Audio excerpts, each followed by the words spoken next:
You know, wow, you're just kind of overwhelmed that the GameSpotting has turned 100 now. It's hard to believe that it's been around so long. You know, things have really changed a lot since GameSpotting first started. I think society has changed a lot.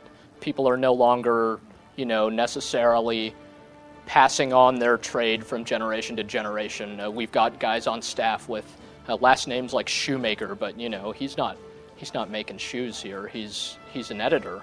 Yeah, it's really that long.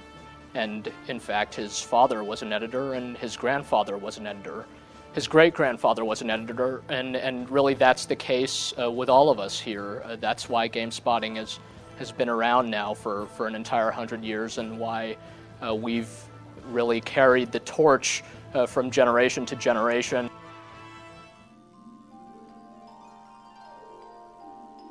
Man, my great-grandfather, Alfred Jensen Bay, he came over from Denmark. Little known fact, he actually was part of the Denmark gymnastic Olympic team. When my great-grandfather got to this country from Moscow, he was just, you know, his past sort of preceded him. You know, he, aside from, you know, the physical activity, which, you know, is kind of frowned upon in my family, he was always a big gamer, and poker was his game. He was a national chess semifinalist, and unfortunately he sort of became a Russian expatriate because he was sort of laughed out of the Russian chess league for castling too early in a championship match, and sometimes when you hear my last name pronounced Kasavin, it comes from that actually.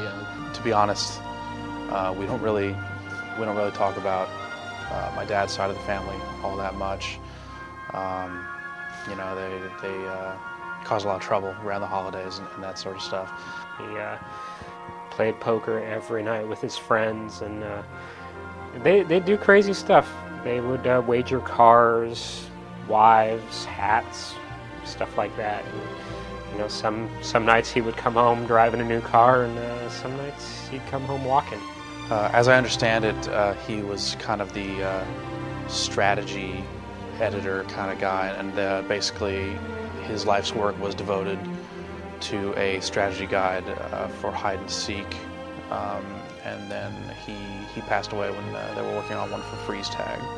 Well, for the first 40 some odd years, actually, GameSpotting really didn't take off. It met with a pretty small audience, and my great-grandfather had to kind of manually transcribe the issues, which took a lot of time, so the subscription base never really exceeded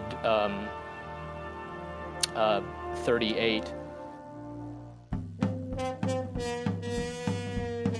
My grandfather, Levitas Gerstmann, basically was there kind of when GameSpot really started to cook, you know, when games just kind of started catching on. My grandfather actually shares the same name as my great-grandfather. It's Alexander Sergeyevich Kasavin, and actually that's my father's name too.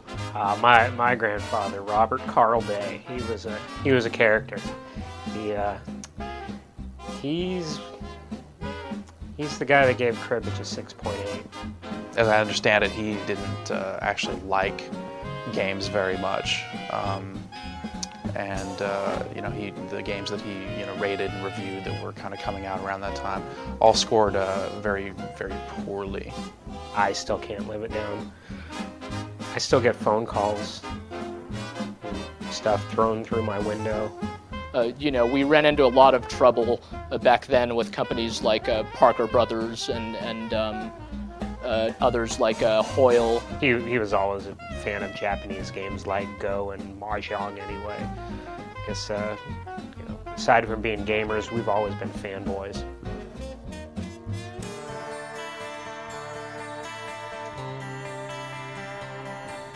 You know, when it comes to my father, I don't even know where to start. I haven't really seen or heard from him in about 20 years now, so yeah, basically I grew up with his work kind of staring me in the face. kind of laughing at me. Dad was a kind of a laid-back guy, and he took it easy during the 70s, I guess you could say. He really loved the Etch-a-Sketch. He tried to give that a 10.3.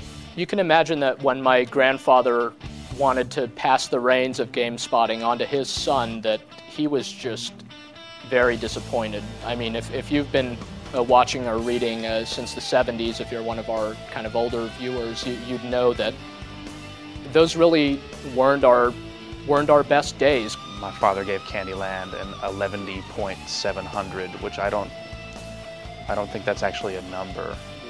My father really was a hardcore gamer, but I think his heart was more in the gaming than in the editing, and in that way, I'd say we definitely take after our grandfathers more.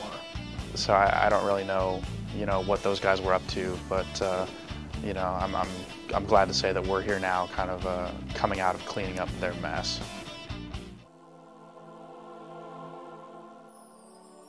Well, this really is a special occasion for me. I mean, to think that my family has been doing this for this long, and that I'm, carrying the torch that was lit by my pioneering great-grandfather. One of these days I'm going to get old. I'm going to get tired of video games, and, like my great-grandfather, my grandfather, and my dad got tired of board games. We don't really cover card games and chess as much as we used to because times change. We don't really cover fighting games that much anymore either. Who knows what it'll be like for my son, but I can't wait for the day till I can pass it on to him too. The future of game spotting just gets brighter and brighter. We have big plans for the future. I'm already kind of instructing my son in the ways of how we're doing things around here, and he seems to be taking to it pretty well. We just have so much more potential to continue to grow and continue to do new things as long as we continue to share in that same original vision, and I think the purity of that vision is something that you're always going to find here at GameSpot, no matter what it is we're covering and no matter who it is that you're seeing in front of the camera or on the bylines of the articles. Just the other day, he said that the swing set that we bought him was a 6.8, so I was pretty proud of that. The future's looking bright. We certainly appreciate all the support we've had all this time, and it's really great to feel like we've come a long way.